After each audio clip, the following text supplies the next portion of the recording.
I needed the silence. That's what I told myself when I packed up my gear and headed for Black Pines, an old, remote forest in northern Oregon. No cell reception, no people, no obligations. Just me, the trees, and maybe the wind. The locals in the nearest town didn't say much when I told them where I was headed.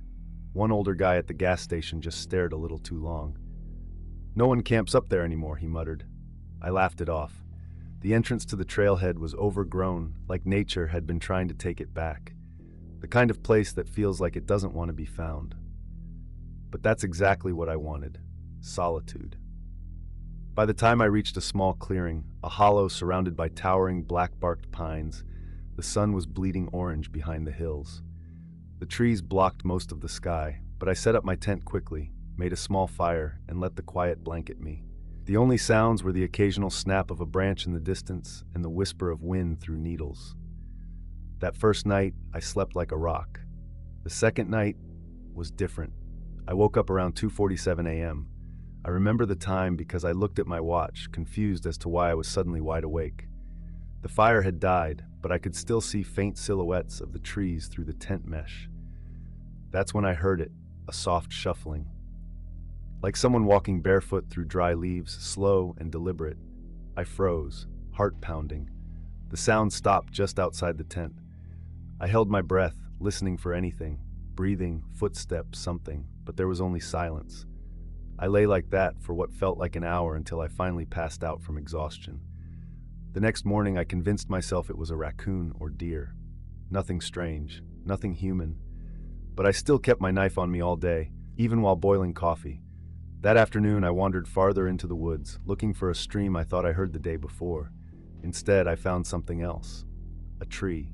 Split down the middle, charred black, like it had been struck by lightning. Except the burn didn't spread. It was too neat, too surgical, and carved into the trunk near the base was a spiral. Not a symbol I recognized, but it didn't look like a natural mark. It looked deliberate, etched with care. I took a picture, then turned back. When I got back to camp, the firewood I had stacked was gone. Just gone. No signs of wind or animals. Just missing. I didn't sleep that night. At 3:13 a.m., the whispering started. Not voices exactly, more like wind that came from the trees, high up, surrounding the hollow. Then something brushed the side of my tent, slow and dragging. I shouted, jumped out with my flashlight and knife, heart hammering. I shone the beam into the trees, around the clearing. Nothing. But the spiral was carved into a tree just outside my camp now. It hadn't been there before. That was the moment I knew I wasn't alone. The fourth day, I tried to leave.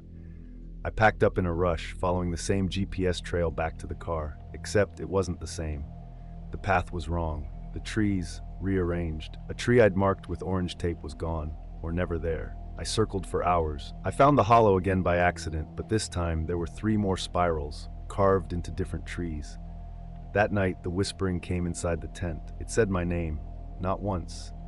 Repeated, over and over like a chant, like a warning, like a promise. By now, my mind was fraying, sleep-deprived, paranoid. I saw shadows that didn't move with the wind. I caught glimpses of figures, tall, narrow, pale, standing between trees, vanishing when I looked directly at them. I didn't want to believe it. I couldn't believe it. But on the 6th night, I broke. I set a perimeter of fire, lighting dry branches and surrounding my tent with it. I screamed into the woods, "Show yourself!" Silence. Then, a reply. A voice from the darkness, ragged and wrong. "We already have." The fire flickered, and they stepped out, tall, skin like bark, faces like masks, expressionless except for wide, hollow eyes, dozens of them surrounding the clearing. Each tree behind them bore the spiral. I didn't run, couldn't. One of them reached out, not fast, not aggressive, almost gentle. It touched my forehead. I blacked out. I woke up on the forest floor in the morning light, alone. No spirals, no signs of anyone, anything having been there.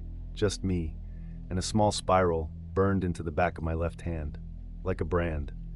I found my way back to the trail an hour later somehow, or maybe they let me find it. I don't camp anymore. I don't go near forests. I cover my mirrors because I swear sometimes I see them behind me, watching, waiting. I don't know what the spiral means, but I think it's a door. And they marked me because one day I'm going to open it. I should have stayed home. When Mr. Dawes announced the school camping trip to Cold Hollow Reserve, I was the only one who didn't cheer. Nature's fine through a window. But my parents insisted. It'll build character, they said. We arrived Friday afternoon. The forest felt older than time, all crooked trees and moss-covered rocks. Sunlight barely made it through the tangled branches, and every breath I took smelled like damp earth and rotting wood. Still, everyone was excited, snapping selfies and racing to claim tents. I got stuck with the corner spot, right on the edge of the tree line. The shadows hit my tent first. Lucky me. That night, after ghost stories and burnt marshmallows, everyone turned in. The forest was quiet. Too quiet. Even the crickets stopped. I lay on my back, listening. My breath felt loud. That's when I heard it. Crunch. Not like a twig snapping, more like something heavy stepping on dry leaves. I froze. Probably a raccoon. I whispered to myself. Crunch, crunch, closer. I reached for my flashlight. It flickered, then steadied, casting pale circles on the tent walls. Then I heard something worse. A voice. A child's voice. It was whispering, just outside my tent. Are you still there? My heart hammered. I shoved the flashlight toward the sound, nothing but canvas. Hello? I whispered back. Maybe one of the kids was pranking me. Silence. Then, scratch, scratch, long fingernails dragging down the side of the tent. I yelped and bolted outside. No one. The campsite was still. Every tent zipped tight. Even the chaperones' lanterns were off. I turned in a slow circle. Cold Hollow lived up to its name. The air bit my skin. I was just about to go back inside when something shifted near the trees. A figure. Small. Still. It looked like a kid in our school uniform. Hey! I called. They turned and ran into the woods. Against every instinct I had, I chased them. My sneakers slipped on damp leaves, branches whipped my arms. The flashlight bobbed, catching glimpses, an elbow here, the back of a neck there. They weren't running fast. It was like they wanted me to follow.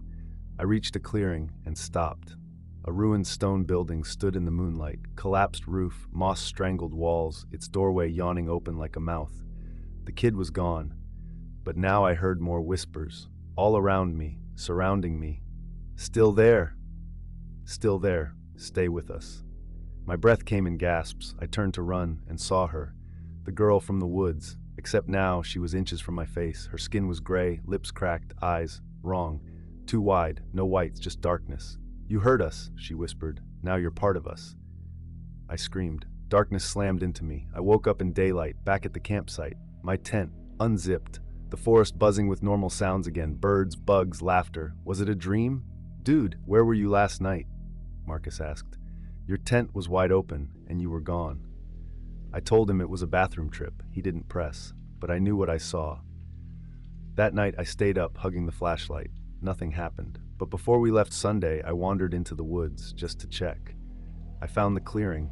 No building, just trees. I started to think I was crazy until I saw a small, cracked school badge on the ground. Faded, dusty, same logo as ours, but it looked old.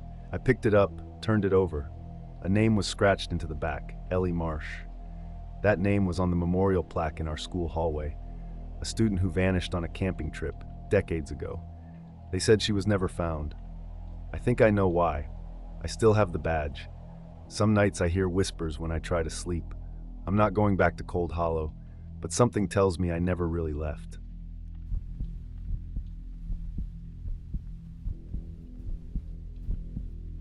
I don't usually go camping alone, but after the breakup, I needed to clear my head. The constant noise of the city felt like claws scratching at my brain, so I packed my gear and drove 5 hours north to a place I found on a Reddit thread, Hollow Pines. It wasn't on Google Maps, but someone had pinned coordinates and raved about how peaceful it was. Undiscovered paradise, they'd said. Sounded perfect. I arrived just before sunset.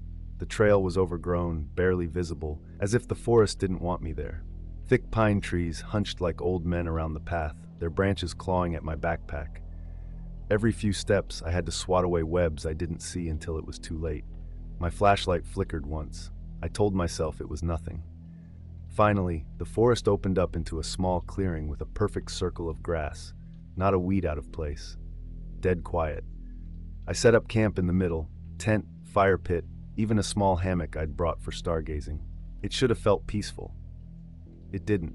The first thing I noticed was the silence. No wind, no crickets, no owls. just the soft crunch of pine needles under my boots and my own breathing. As I sat by the fire, I realized the shadows at the edge of the clearing didn't shift with the flames. They just stood there, still, watching. I shook it off and crawled into the tent. Around 2 a.m., I woke up to a soft tapping sound. At first, I thought it was the wind nudging a branch against the tent, but it was too rhythmic. Tap, tap, tap. I held my breath. It was coming from the back of the tent, just above where my head was. I didn't move, just listened. Then silence again. I waited, nothing. Morning came, and when I got out, I checked the tent.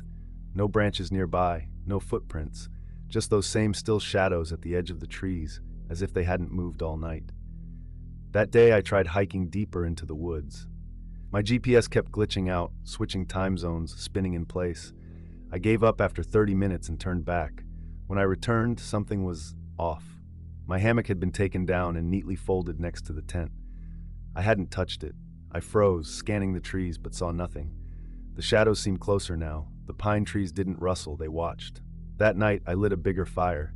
I sat with my back to it, eyes scanning the trees. That's when I saw it, a figure, tall, gaunt, standing perfectly still between the trees, pale as bone, no face, just smooth skin stretched over a long head. It vanished when I blinked. I didn't sleep. I sat by the fire with my knife in hand, heart pounding, whispering to myself that it was stress, lack of sleep. But I knew better. On the third day, I decided to leave. I packed fast, stuffing everything into my bag without folding. But the path I came in on, it was gone. Not overgrown, just gone. The trees were different, closer together, too close. The sky above was darker, like the canopy had thickened while I slept. Then I saw it. A massive tree with a hollow trunk standing at the edge of the clearing. I hadn't noticed it before. Its bark was scorched black, gnarled like twisted fingers. The hollow was wide enough for me to crawl into. Something about it drew me in. Not curiosity, compulsion. I stepped closer, against every instinct in my body. The air grew colder, my breath fogged. A low hum vibrated in my chest. And then, I heard whispers. Faint, layered, dozens of voices saying something I couldn't understand. I leaned closer. Inside the hollow, something moved, something alive. Suddenly, something grabbed my ankle. Cold, wet fingers. I screamed and yanked my leg back. A long, pale arm slithered from the hollow, too many joints bending the wrong way. Its skin peeled in strips, revealing twitching muscle underneath. I ran. Branches lashed my face. I didn't care. I ran until my legs gave out and I collapsed in a different clearing. I lay there panting, heart exploding in my chest. When I sat up, my tent was there. Set up, campfire burning, exactly like I left it. But I'd run for 10, maybe 15 minutes. There was no way I'd looped back. Not through terrain I didn't recognize. I stepped closer. A figure was sitting by the fire. Same hoodie, same face, same everything. It turned and looked at me. No eyes, just smooth skin. It grinned. I backed away slowly, my hand reaching for my pocket knife. But I didn't draw it. I ran again. It didn't follow, but I could hear it laughing. Not aloud. Inside my head. The woods wouldn't let me leave. I walked in circles, ended up at the hollow tree again. My compass spun wildly. That night, I made a choice. I doused the hollow tree in lighter fluid and set it on fire. The flames roared unnaturally high. The ground shook. I heard screaming, hundreds of voices in agony. Something inside the tree thrashed and writhed. The bark split open, and for a split second, I saw them. The others. People. Twisted versions of campers, hikers, me, their souls trapped, their faces stretched in silent screams. Then, the tree collapsed into ash, and the forest went still. I woke up the next morning in my own bed. My camping gear was neatly stacked by the door. My shoes were muddy. My arms had scratches. There was ash under my fingernails. I told myself it was a dream. Stress. Grief. Then I looked in the mirror. Behind me, standing in the doorway, was the figure. No eyes, just a smile.